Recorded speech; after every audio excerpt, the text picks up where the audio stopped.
सभी का स्वागत है इस वक्त के बुलेटिन में। मैं हूं आपके साथ मनीषा सिंह और चलिए खबरों का आगाज कर लेते हैं। उत्तर प्रदेश के मुख्यमंत्री योगी आदित्यनाथ ने समाजवादी पार्टी के प्रमुख अखिलेश यादव पर तीखा हमला बोला है। अखिलेश यादव के दीपावली पर घी के दियों को लेकर दिए गए बयान को बचकाना बताते हुए सीएम योगी आदित्यनाथ ने कहा कि सपा प्रमुख को हिंदू त्योहारों से नफरत है। उन्होंने अखिलेश को रामद्रोही और कृष्णद्रोही करार दिया। साथ ही विरासत में मिली गद्दी और बुद्धि के बीच फर्क पर कटाक्ष भी किया है। उन्होंने कहा कि गद्दी भले ही विरासत में मिल जाए, लेकिन बुद्धि विरासत में नहीं मिलती।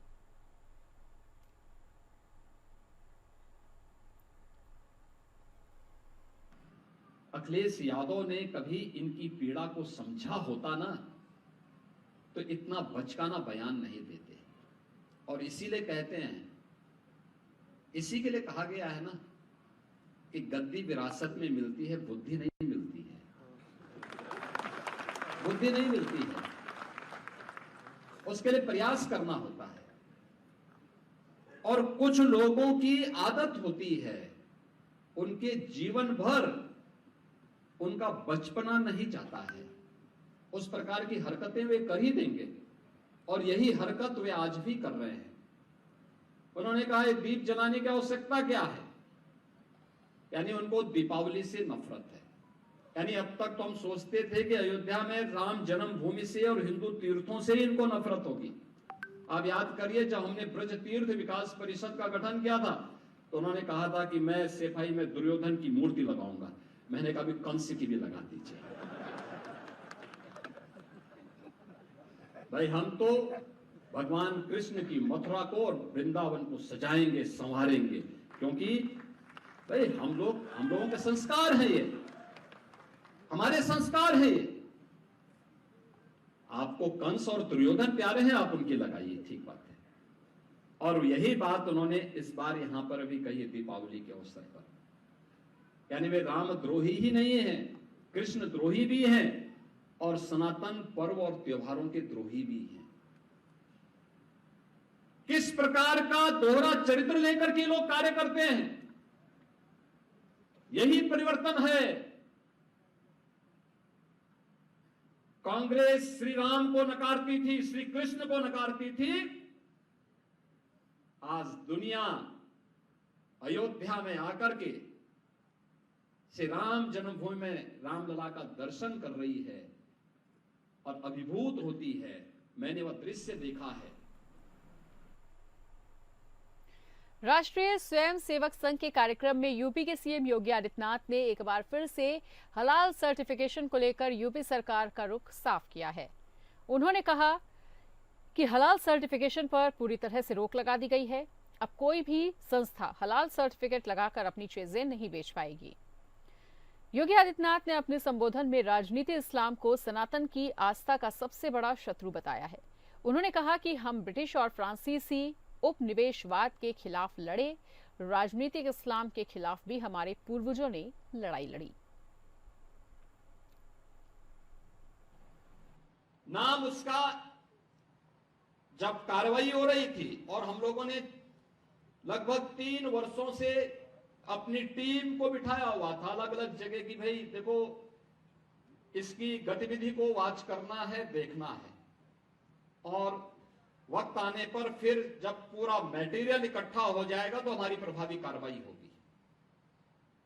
3 वर्ष से हम लोग लगातार कर रहे थे। लगातार मैं हर महीने इसकी समीक्षा भी करता था, क्या प्रोग्रेस है, क्या प्रोग्रेस है, क्या प्रोग्रेस है। और प्रोग्रेस जब तक अंजाम तक पहुंचता, वो 6 महीने पहले वहां से भाग गया। मैं नाराज हुआ टीम देखे, भाई ये तो हमारा तो पूरा मिशन ही फेल हो रहा है। आप आश्चर्य करेंगे, मेरे अलावा मेरे साथ जो टीम के साथ लगी हुई टीम थी, उसके अलावा कोई भी अन्य वरिष्ठ अधिकारी या जनप्रतिनिधि ये नहीं मानता था कि इसका नाम जलालुद्दीन है। वो मानते थे छांगुर बाबा है। तो जब गिरफ्तारी भी हुई तो मीडिया में यह छांगुर बाबा धर्मांतरण करते भी गिरफ्तार। हमने कहा भी छांगुर नहीं है, इस कालनेमी का वास्तविक नाम रखो, इसका नाम जलालुद्दीन है। ये धर्मांतरण करवाता था। और राष्ट्र विरोधी गतिविधियों में लिप्त था, तमाम प्रकार की राजक गतिविधियों में लिप्त था। इसने रेट तय कर रखे थे कि अपर कास्ट की बालिका के लिए कितना पैसा देगा, पिछड़ी जाति की बालिका के लिए कितना देगा, अनुसूचित जाति की बालिका के लिए कितना पैसा देगा, और पैसा कहां से आ रहा है, पैसे का स्रोत आपको भी नहीं मालूम होगा। वो कोई दूसरे देश से नहीं आ रहा है, आप ही के पास से। आप जब कोई सामान खरीदते हैं तो सामान खरीदते समय एक चीज जरूर देखिए, क्या उसमें हलाल सर्टिफिकेशन तो नहीं लिखा हुआ है। मुख्यमंत्री योगी आदित्यनाथ ने कहा है कि दीपोत्सव के 5 दिवसीय महापर्वों की श्रृंखला में पावन गोवर्धन पूजा है। भारत की कृषि प्रधान व्यवस्था का प्रतीक गोवर्धन पूजा का ये कार्यक्रम रहा और मैं इस अवसर पर प्रदेशवासियों को हृदय से बधाई देना चाहूंगा। भारत जैसे कृषि प्रधान देश में गौ और गौवंश का महत्व क्या है, गोवर्धन पूजा इस बात का प्रतीक है। दीपावली जैसे महापर्व के साथ इस आयोजन को जोड़कर इसके महत्व को और भी ज्यादा प्रभावी बनाया गया है। ये मेरा सौभाग्य है कि आज प्रातः मुझे गौ पूजन और गौ सेवा करने का अवसर यहीं पर प्राप्त हुआ। भारत की समृद्धि का आधार भारतीय गौवंश रहा है और आज भी प्रधानमंत्री की प्रेरणा से देश में गोवर्धन योजना के अंतर्गत गाय के गोबर से बायो कंपोस्ट और एथेनॉल बनाने के जो अभिनव कार्यक्रम प्रारंभ हुए हैं, ये गौवंश के संवर्धन और उनके संरक्षण में एक बड़ी भूमिका का निर्वहन कर रहे हैं।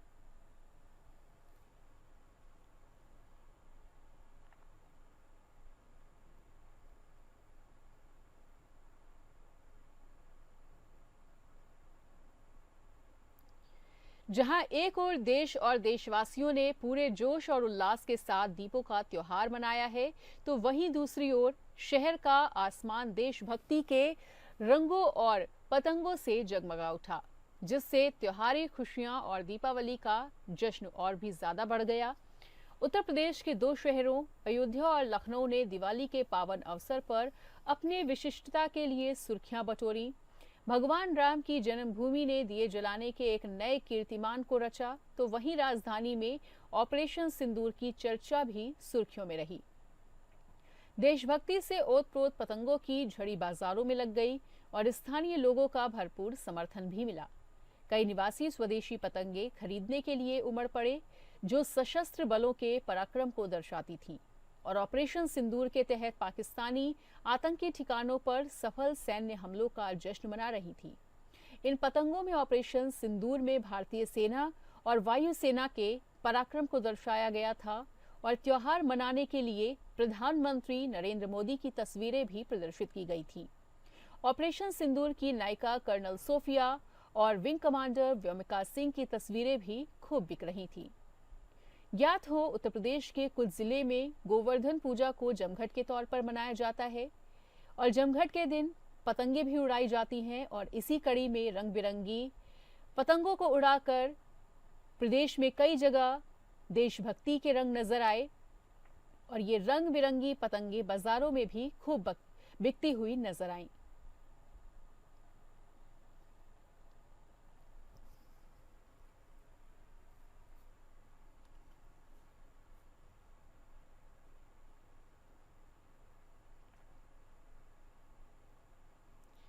दीपावली के बाद भगवान कृष्ण और प्रकृति को समर्पित त्योहार गोवर्धन पूजा पर आस्था की डुबकी लगाने बुधवार सुबह सैकड़ों श्रद्धालु उत्तर प्रदेश में संगम नगरी प्रयागराज के पवित्र घाटों पर पहुंचे। पौराणिक कथा के अनुसार इसी दिन भगवान कृष्ण ने ब्रजवासियों को इंद्र देवता के प्रकोप से बचाने के लिए गोवर्धन पर्वत को अपनी छोटी उंगली पर उठाया था। इस दिन श्री कृष्ण ने गोवर्धन पर्वत को अपनी छिंगुलिया पर उठा के सारे ब्रजवासियों की रक्षा की थी और इंद्र के घमंड को तोड़ दिया था। इसलिए गोवर्धन पूजा की जाती है और आज पूरे देश में गोवर्धन पूजा की अद्भुत छटा देखने को मिल रही है। महिलाएं बढ़ चढ़कर गोवर्धन पूजा में हिस्सा ले रही हैं। बताते चले कि ये त्योहार भगवान श्री कृष्ण को समर्पित है, जिसमें भगवान कृष्ण की गोवर्धन आकृति जमीन पर बनाई जाती है, गोबर से उसे लीपा जाता है और फिर उसी की पूजा की जाती है। बताते चले कि मथुरा वृंदावन के तमाम मंदिरों में भी आज विशेष रौनक देखने को मिल रही है और महिलाएं घाटों पर पहुंचकर स्नान भी कर रही हैं। तो गोवर्धन पूजा पर संगम नगरी में भी भारी उत्साह देखा जा रहा है। ये तस्वीरें हम आपको संगम नगरी की ही दिखा रहे हैं, जहां पर महिलाएं भगवान गोवर्धन की पूजा अर्चना कर रही हैं और संगम पर उन्होंने पवित्र डुबकी भी लगाई है। तो गोवर्धन पूजा का उत्साह न केवल संगम नगरी में बल्कि इस वक्त संपूर्ण उत्तर प्रदेश और पूरे देश में देखा जा रहा है और कुछ ऐसी ही तस्वीरें देश के कोने कोने से निकलकर सामने आ रही हैं।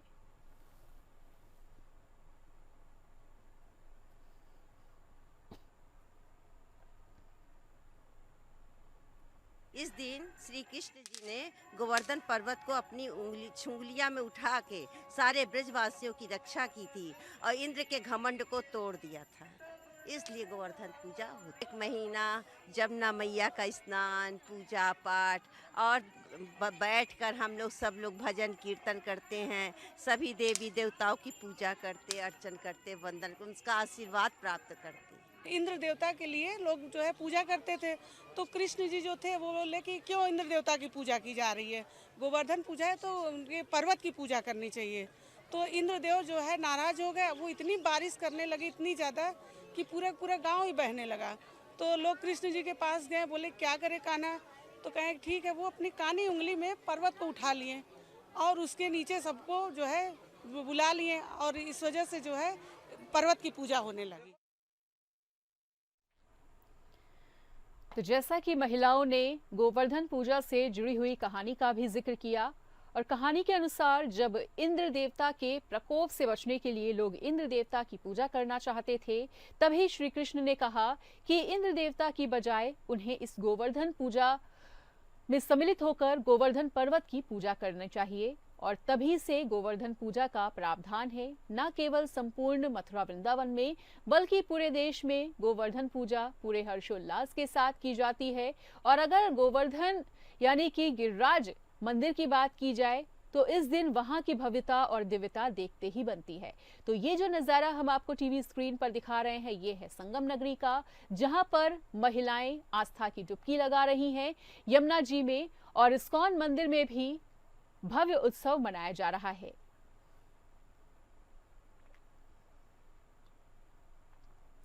उधर उत्तर प्रदेश के मथुरा के द्वारकाधीश मंदिर में गोवर्धन पूजा महोत्सव मनाया गया। ये त्योहार भगवान श्री कृष्ण के गोवर्धन पर्वत उठाने का प्रतीक है, जो इंद्र देवता के प्रकोप से ग्रामीणों की रक्षा करने की कृष्ण की लीला को याद दिलाता है। और अनुष्ठान के मुताबिक सबसे पहले मंदिर में गाय के गोबर से गोवर्धन महाराज की बड़ी प्रतिमा तैयार की गई है। इसके बाद मंदिर के सेवाधिकारियों के द्वारा विधि विधान के साथ दूध, घी, शहद, बूरा और यमुना जल से पंचामृत अभिषेक किया गया। पूजा पूरी होने के बाद मंदिर के पदाधिकारियों और श्रद्धालुओं ने गिरिराज महाराज यानी कि गोवर्धन महाराज की परिक्रमा की। तो ज्यादा से ज्यादा बढ़ चढ़कर लोग इस दिन गोवर्धन महाराज के मंदिर पहुंचते हैं, गिरिराज पर्वत की परिक्रमा करते हैं। और कुछ ऐसा ही भव्य नजारा इस वक्त मथुरा के द्वारकाधीश मंदिर में देखने को मिल रहा है, जहां सुबह से ही गोवर्धन पूजा चल रही है और भगवान श्री कृष्ण और श्री राधा रानी का जो भव्य श्रृंगार है वो भी आकर्षण का केंद्र बना हुआ है। गाय के में कान जगाई होती है, जिससे गाय गोवर्धन बनाने के लिए गाय आती है। तो इसलिए आज गोवर्धन पूजा का कार्यक्रम ठाकुर मंदिर द्वारकाधीश में किया जा रहा है और यह कार्यक्रम इंद्र के अभिमान के दमन से जुड़ा हुआ है। क्रम उसका ये है कि गोबर की एक ऐसी मात्रा ली जाती है जो एक विशालकाय गोवर्धन बनाया जाए और उसके बाद हमारे मंदिर के जितने भी मुखिया हैं, सेवायत लोग तो हमारे बाहर रहते हैं, मंदिर के सभी मुखियाएँ जो सेवाधिकारी हैं वो पहले परिक्रमा लगाते हैं, उसके बाद स्टाफ के लोग परिक्रमा लगाते हैं और स्टाफ के लोगों के बाद पब्लिक को परिक्रमा के लिए कहा जाता है और पब्लिक इस प्रसादी गोवर्धन के गोबर को अपने घर में ले जाकर गोवर्धन पूजा करती है। ऐसी द्वारकाधीश मंदिर की मान्यता है। प्रयागराज में बेखौफ युवकों ने दिन दहाड़े रविंद्र पासी की ईंट पत्थर मारकर हत्या कर दी। घटना से नाराज घर वालों और स्थानीय लोगों ने हंगामा किया। सड़क पर दौड़ रही गाड़ियों में भी तोड़फोड़ की। आरोपित पक्ष दूसरे समुदाय के हैं, जिसकी वजह से तनाव व्याप्त है। पुलिस गुस्साए घर वालों को समझाने में जुटी है। बताया गया है कि धूमनगंज थाना क्षेत्र के नीमसराय मुंडेरा निवासी रविंद्र कुमार सोमवार दोपहर मुंडेरा चुंगी पेट्रोल पंप के पास किसी काम से गया था। तभी वहां दूसरे समुदाय के कई युवक आ गए, जिनसे पुरानी रंजिश को लेकर विवाद हो गया। झगड़ा बढ़ने पर दोनों पक्षों के बीच मारपीट भी हो गई और पथराव भी हुआ। तभी रविंद्र पर ईंट पत्थर से हमला किया गया। तो बताते चले कि प्रयागराज में ये घटना सामने आई है, जहां पर युवकों ने दिन दहाड़े रविंद्र पासी की ईंट पत्थर मारकर उसे मौत के घाट उतार दिया। घटना के सामने आने के बाद से ही पूरे इलाके में सनसनी फैली हुई है और पुलिस प्रशासन की टीम पूरे मामले की तलाश में जुटी हुई है।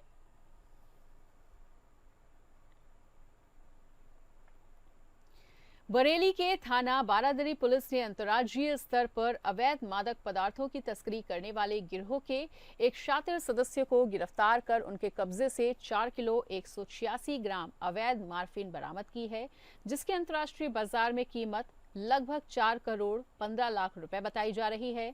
पुलिस ने आरोपी के कब्जे से एक DCM गाड़ी भी जब्त की है, जबकि उसका एक साथी मौके से फरार हो गया।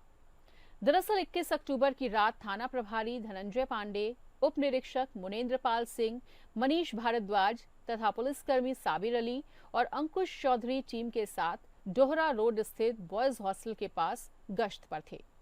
मुखबिर की सूचना पर घेराबंदी कर एक संदिग्ध DCM को रोका गया। गाड़ी की तलाशी में चालक सिराज अहमद थाना मिरानपुर कटरा जनपद शाहजहांपुर के पास से नीले रंग के बैग में 4 पैकेट्स मिले, जिनमें मटमैले रंग का पाउडर नुमा पदार्थ था। जांच में वो मार्फिन निकला। वहीं मौके से उसका साथी सुरेंद्र शर्मा निवासी देवचरा थाना भमौरा बरेली पुलिस को चकमा देकर फरार हो गया।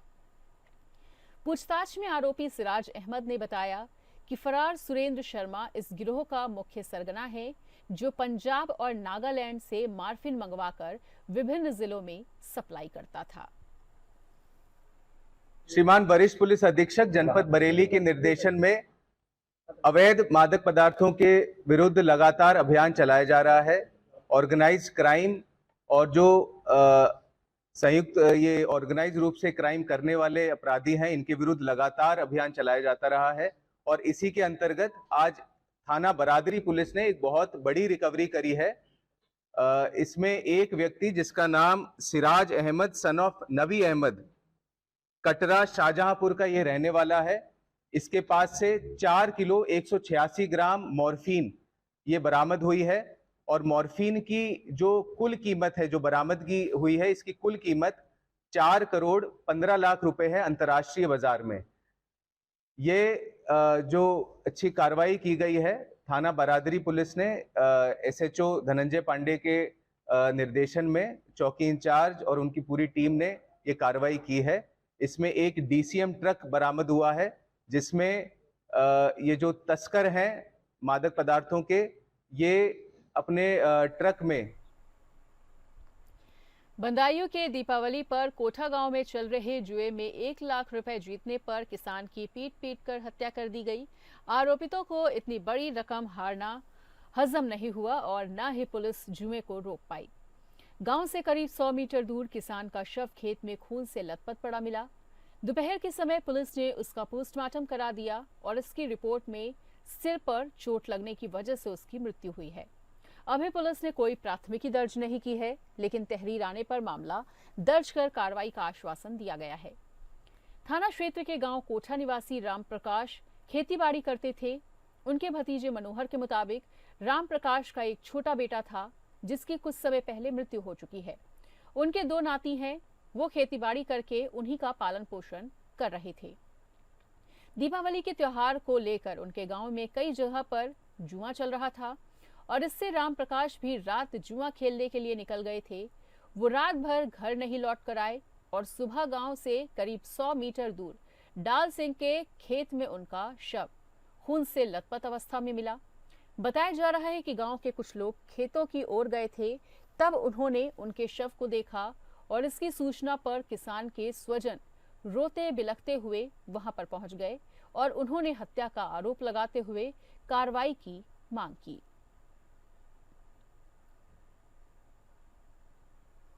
थाना उगैती के गांव कोठा में गांव से बाहर डालचंद का खेत पड़ता है, उसमें राम प्रकाश यादव की डेड बॉडी मिली है। घर वालों से पूछने पर बताया कि कल रात से ये निकले हुए थे। पोस्टमार्टम की कार्रवाई कराई जा रही है। शव को भेज दिया गया है। प्राथमिकी मिलने के बाद में आवश्यक कार्रवाई अमल में लाई जाएगी।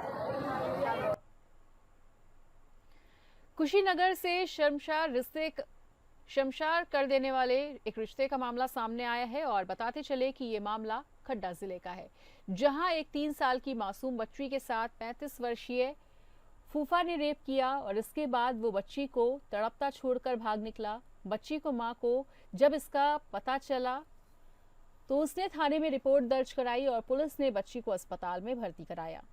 पीड़िता की मां ने पुलिस को बताया कि वो ननद के साथ खेत गई थी और घर पर 3 साल की बच्ची और आरोपी फूफा था। जब वो शाम को घर लौटी तो बच्ची को लहूलुहान हालत में देखा।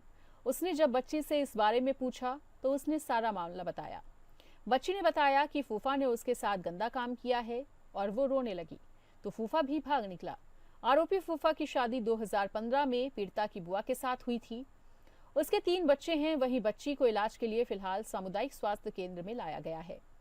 वहीं मां की तहरीर पर पुलिस ने रेप का मुकदमा दर्ज कर लिया है और इस संबंध में सीओ खड्डा उमेश चंद भट्ट ने बताया कि आरोपी के विरुद्ध मुकदमा दर्ज करते हुए उसकी गिरफ्तारी के लिए टीम लगा दी गई है। जल्द ही आरोपी को गिरफ्तार किया जाएगा। हम लोग गए थे घास काटने, घास लेकर आए थे तो ये रो रही थी, पूरा ब्लड लगा हुआ था। अब पूछे क्या हुआ है तो बता नहीं रही थी। जब बोले थे कि बोलो थी ले चलेंगे खड्डा, दवा कराएंगे, समोसा खिलाएंगे, तब उसको ले जाकर अंगली पकड़ कर दिखाई थी कि भाई से पूछे कौन कच्छाई काला है तो वो उसी को दिखा रही थी। तब हम क्या कर सकते हैं उसका, हम तो कोई वर्क नहीं है जिसे जैसा वो है हट्ठा कट्ठा। हमारा नंदोई था।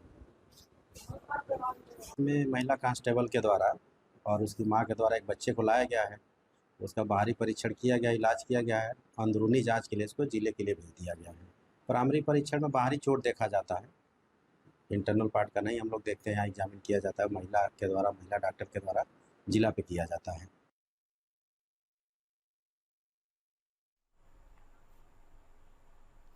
बुलेटिन में फिलहाल के लिए इतना ही। रुकेंगे एक और छोटे से ब्रेक के लिए।